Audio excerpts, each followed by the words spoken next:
Ladies and gentlemen, the President of the United States, accompanied by Director John Walters and Director Nora Volkov. Thank you. Please be seated. Welcome to the White House. Director Walters and Dr. Volkov, thank you for joining me. We got the Ambassador de Mexico, Italia, and Colombia. Thanks for coming. I appreciate you all being here. Where are the Embajador? Bienvenidos, los dos. Thank you all for coming. I appreciate the students from Brown Academy for joining us. I want to thank officials in my administration for being here. I welcome our honored guests. I am pleased to be here with the men and women who have enlisted, have signed up in our country's fight against illegal drugs. You battle an unrelenting evil that ruins families, endangers neighborhoods, and stalks our children. You're part of a mission that will shape our nation's future. You're fulfilling the highest calling of citizenship. You're giving your fellow Americans the chance for a better life, and I thank you for your good and noble work. I've just come from a round table, or was it a square table? But either way, it was a table where I met with community activists and youth leaders, people who've heard a call to answer our nation's need to be engaged in a fierce battle against drug abuse, those who encourage it and those who profit from it. The drug trade has enriched our society's enemies. It has funded acts of terror. It feeds an addiction that causes some Americans to turn to crime. When I took office, our country was facing a troubling rate of drug use among young people. A new generation was in danger of being swept up in a cycle of addiction, crime, and hopelessness. This was a looming crisis, and I felt it required an aggressive response. And so in 2002, I committed our nation to an ambitious goal to cut drug use amongst young people by 25% over a 5-year period. John Walters agreed with that goal. He's been in charge of leading an effort to achieve that goal. We took a tough and balanced approach.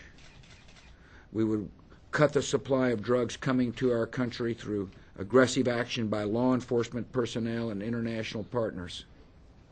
We would fight the demand for drugs here at home through prevention and treatment. In other words, our strategy was balanced. On the one hand, we'll interdict and prevent and disrupt drug supply networks. And on the other hand, we'll work to convince people they shouldn't use drug in the first place, and those that have, there's prevention or there's recovery programs for you. The strategy has had promising results. This morning I was briefed on the latest Monitoring the Future study, which tracks drug use amongst America's youth. It reports that since 2001, the overall use of illicit drugs by young people has dropped by 24%. Marijuana use fell by 25%, steroid use by a third, and the use of ecstasy by 54%. The most encouraging statistic relates to the use of methamphetamine, which has plummeted by an impressive 64% since 2001. One exception to this trend is a rise in the abuse of certain prescription painkillers. This is troubling, and we're going to continue to confront the challenge. Yet the overall direction is hopeful. Because Americans took action today, there are an estimated 860,000 fewer children using drugs than 6 years ago. Because Americans took action, because grassroots activists stood up and said, we've had enough, because law enforcement worked hard, communities are safer, families are stronger, and more children have the hope of a healthy and happy life. This is a remarkable achievement, and it is a tribute to the work of a lot of really good people. I'd like to remind people government can rally, government can fund, but the true work is done at the grassroots level. We've got representatives from our law enforcement organizations who are with us today. They've risked their lives to cut the supply of drugs to our streets. Over the past 6 years, they have seized record amounts of cocaine coming into the United States. I see the Admiral Allen is here from the United States Coast Guard. They got people out there on those cutters in the high seas doing incredibly important work. Admiral, you thank those troops for all they're doing.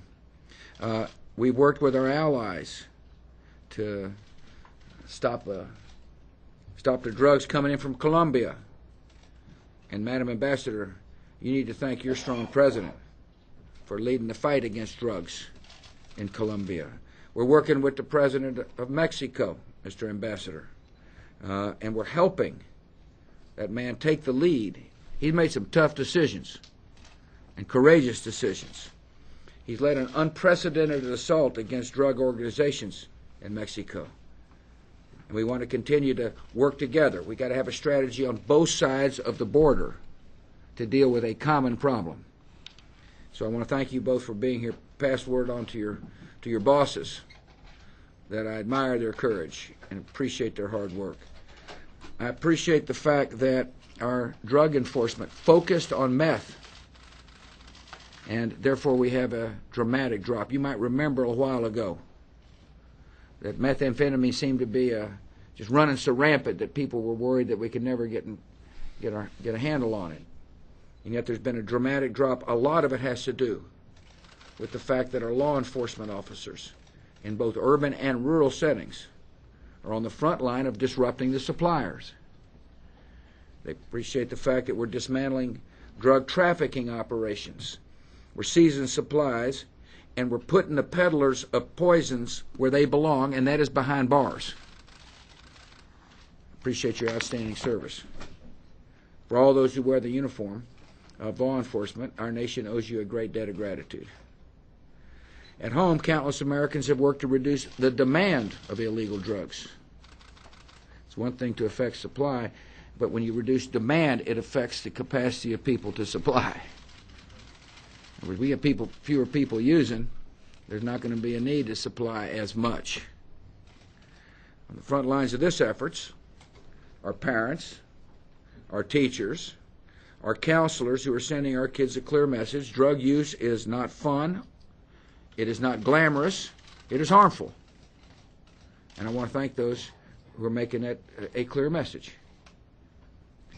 Drugs destroys lives. This addiction is hard to break. It's a hard thing to break a drug addiction. Yet many Americans are breaking it. With us today are some young people who have fought to win this difficult struggle. And we met with them. And I want to talk about two of them. I asked their permission. They said, "That's fine, Mr. President. You go ahead and lay our stories out." And the reason I want to do so is because I want others to hear the stories of two youngsters who made an incredibly tough decision to save their life. First is Sarah Johnson. She started using drugs when she was 12 years old. As her addiction grew, she would steal drugs from medicine cabinets without even knowing what the drugs were.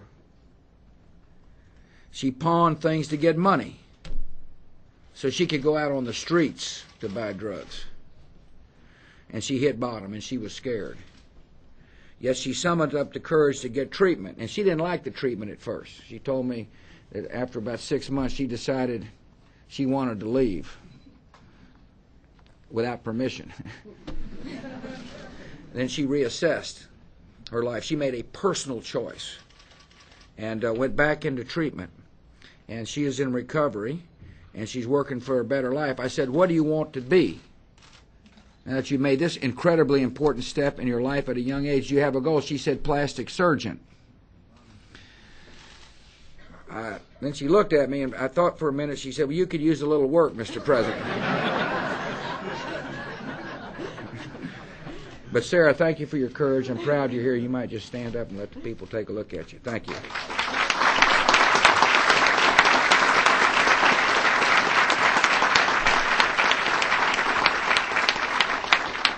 hear the story of Justin Calderon. He was raised by a mom who had a serious drug addiction.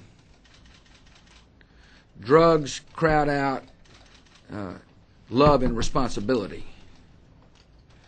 So if you love drugs more than you love your child, serious problems can arise. And this is a man who knows it firsthand. He spent his childhood on the streets, seeking drugs and committing crimes to support his habit. One night he was alone in a jail cell, and after years of addiction and struggle, he told himself, he said, "You are better than this."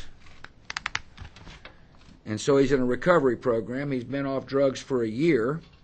He plans to go back to school. And what he wants to do is to give back to society by helping other young people fight drug addiction. Bienvenidos. Welcome.